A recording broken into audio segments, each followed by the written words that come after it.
안녕하세요. 복잡한 마음에 사연을 보냅니다. 솔직히 말씀드리면 지금부터는 어떤 방향으로 나가게 될지 사실 저도 잘 모르겠고 혼란스럽습니다.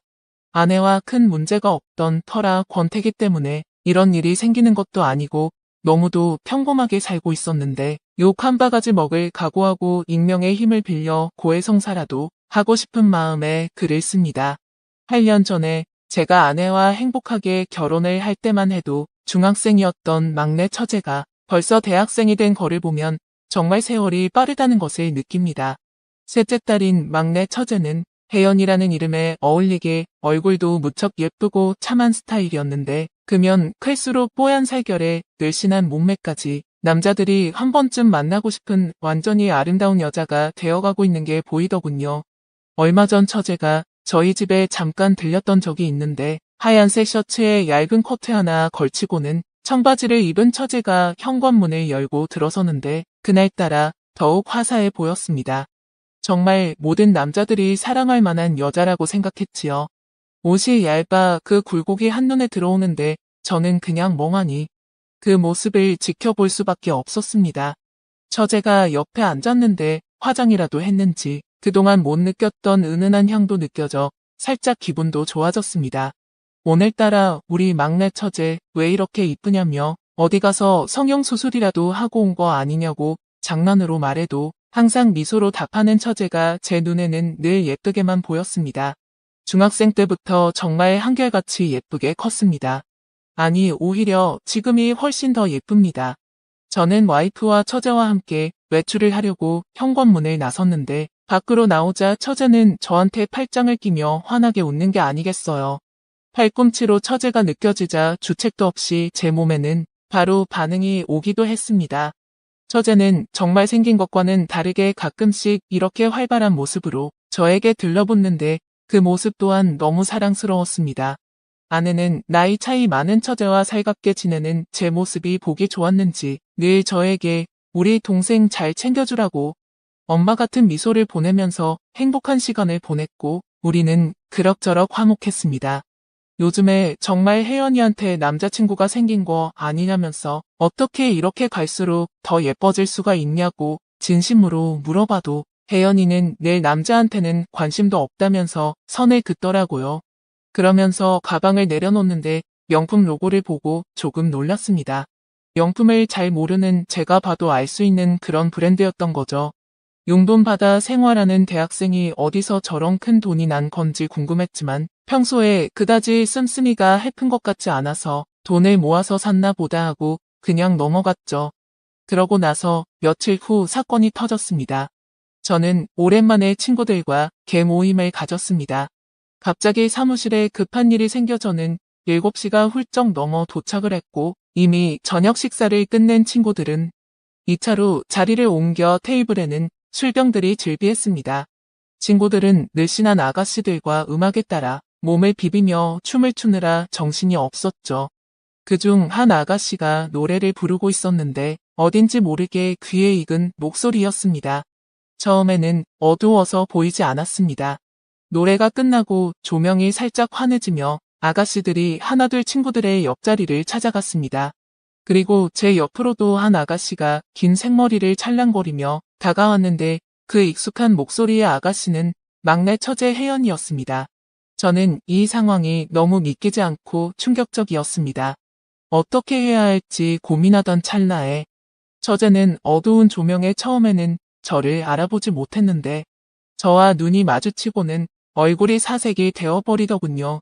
그렇게 신나게 노래를 하던 처제는 고개도 제대로 들지 못하고는 제 옆에서 울상을 지었습니다. 저는 너무 기가 막히고 어이가 없어서 한동안 아무런 말도 할 수가 없었고 맥주 몇 잔을 연이어 들이키고는 친구들에게 몸이 안 좋다는 핑계로 술집을 빠져나왔습니다. 생각이 많았습니다. 혜연이가 이런 일을 한다는 게 믿기지 않고 현실을 부정하고 싶었습니다. 가게 앞에서 담배를 한 대 피우고 있었더니 5분도 안 돼서 처제가 따라 나왔습니다. 혜연아, 네가 왜 거기 있는 거냐고 대답 좀 해보라고 다그쳤습니다. 그러더니 혜연이는 제발 언니한테만은 꼭 비밀로 해달라고 싹싹 빌더라고요. 처제는 눈물을 글썽이면서 고개를 떨구고는 울먹이는 목소리로 애원했습니다. 그래서 저는 일단 처제를 달래어 차에 태우고는 아무 생각도 없이 운전했습니다. 야한 옷을 입은 처제를 보니 지금 내 차에 누가 타고 있나 혼란스럽더라고요. 생각이 참 많았습니다. 어릴 때부터 제가 그렇게 아끼던 아이가 이러고 있다니 정말 마음이 아팠습니다. 그렇게 한참을 달리고 차 안에서 둘 다 아무 말도 못하고 30분 정도가 지나자 처제가 먼저 조심스레 말을 꺼내기 시작했습니다. 그러면서 우물쭈물하던 처제는 갑자기 용기가 생겼는지 저에게 이런 말을 하더군요. 형부가 비밀 지켜주면 저도 형부가 해달라는 대로 다 해드릴게요. 저는 그 말을 듣고 순간적으로 머릿속이 하얘졌는데 이 말에 뭔가 의미심장한 게 담겨 있다는 생각이 들었습니다. 꼭 비밀로 해달라는 말인지, 저에게 무언가를 은근슬쩍 바라고 있다는 걸 표현하고 있는 건지, 제 머릿속엔 이미 저의 숨겨진 늑대의 본성이 꿈틀거리는 걸 느낄 수 있었습니다. 얌전하고 귀엽기만 했던 처제에 대한 실망과 충격이 가시기도 전에 언제부터인가 나 혼자 상상했었던 처제와의 불장난 같은 상상에 저도 모르게 입가에 미소가 지어졌죠. 그렇다고 형부된 입장에서 바로 덥석 좋다고 말할 수만은 없지 않겠습니까? 그래서 한적한 곳에 차를 세우고 처제와 이야기를 시작했습니다. 그 일을 언제부터 왜 시작했냐고 묻자 같은 친한 친구가 갑자기 명품백도 들고 비싼 옷이랑 화장품들을 쓰기 시작했는데 친구가 아르바이트를 하는데 별로 힘들지도 않고 처음에는 분명히 간단히 옆에 앉아서 얘기만 하면 된다고 자기한테 한번 해보라고 말했다는 겁니다. 근데 처음에는 그게 너무 무섭고 겁나서 도저히 할 자신이 없었는데 막상 같이 한번 따라가 봤더니 이렇게 되었다고 말하더라고요. 정말 요즘 애들은 겁도 없는지 무슨 생각으로 그런 행동을 했는지 지금까지 나쁜 일을 당한 적은 없냐고 물어보자 술에 많이 취해서 오는 건데 어느 정도는 이해할 수 있다고 자기는 마인드가 좋은 편이라고 칭찬을 많이 듣는다고 말하더군요. 이런 착한 처제의 얼굴과 함께 마인드가 좋은 여자라니 정말 이건 신이 주신 여자가 아닌가 하는 생각이 들기도 했습니다. 맞습니다. 저는 늑대가 맞는 것 같아요. 근데 어쩌겠습니까? 정말 이렇게 아름다운 여자가 자기 입으로 마인드가 좋다고 말하면 여기서 무너지지 않을 남자가 어디 있겠습니까? 아무쪼록 얼마 되지 않았는데 언니한테 말하지 말아달라고 또 한 번 부탁을 하더라고요. 눈물이 그렁그렁한 채로 애원하면서 그렇게 부탁하는데 그 모습이 애처롭기도 하고 안쓰러워졌습니다. 그러던 중 순간 정적이 흘렀고 길 건너편에 있던 무인텔이 눈에 띄었습니다.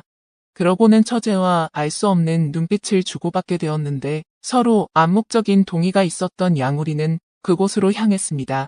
솔직히 말하자면 운전하는 내내 상당한 호기심과 기대스러운 마음이 부풀어 있었던 것 같습니다. 절대 이런 상상을 한다는 게 좋은 건 아니지만 어차피 처제와 저는 남이지 않습니까? 저도 처제에게 어느 부분에서는 호의를 베푼다고 생각을 한다는 겁니다. 그렇게 어색하게 처제와 그곳으로 들어서게 되었는데 그때까지만 해도 저도 또 처제도 무슨 생각을 하고 있었던 건지는 저도 잘 모르겠습니다. 그렇게 저희는 방에 들어와서 깜깜한 창밖을 바라보고 있다가 제가 말을 꺼냈습니다. 혜연이 너 정말 후회 안 할 자신 있냐고 확인하듯이 말했습니다. 저는 순간 앞으로 처제와의 문제들 그리고 주위 상황들을 어떻게 해결할 것인가 등등 고민에 휩싸였지만 결론적으로 몸이 가는 대로 따르기로 해버렸습니다.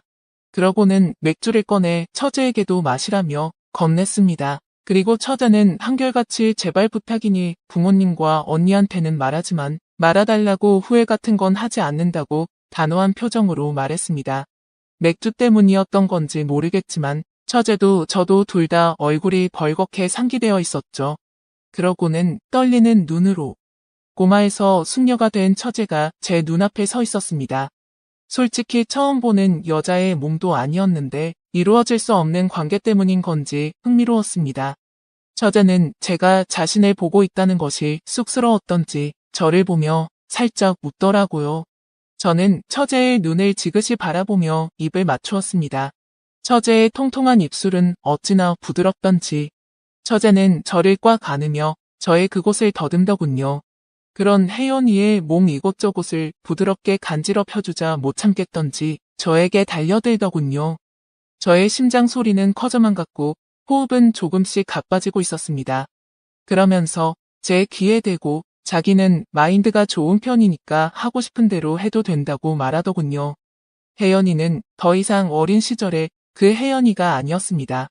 심지어 제가 알지 못했던 그녀의 취향까지도 알아버렸습니다. 그렇게 저희는 넘으려 해도 넘을 수 없던 선을 그 순간 넘어버리고 말았습니다. 얌전하고 귀엽기만 하다고 생각했는데 저도 도저히 믿을 수가 없었습니다. 저를 쳐다보며 뿔망뿔망하고 사랑스러운 눈빛으로 말하는 처제에게 저는 말하지 않겠다고 약속을 해주었습니다. 그렇게 비밀스러우면서도 자연스럽게 처제와의 관계가 시작되었습니다. 처제와의 일들을 생각하며 한 번씩 후회 비슷한 감정이 들기도 했지만 그렇게 우리는 남이 알면 지탄받을 짓을 한다는 걸 알면서도 시간이 지나면서 일주일에 한두 번씩은 만남을 이어갔고 그때마다 저는 세상에서 가장 행복한 남자가 된 것처럼 처제와 미래를 즐기게 되었습니다. 오늘의 사연 여기까지입니다. 지금까지 읽어주신 모든 분들 감사합니다.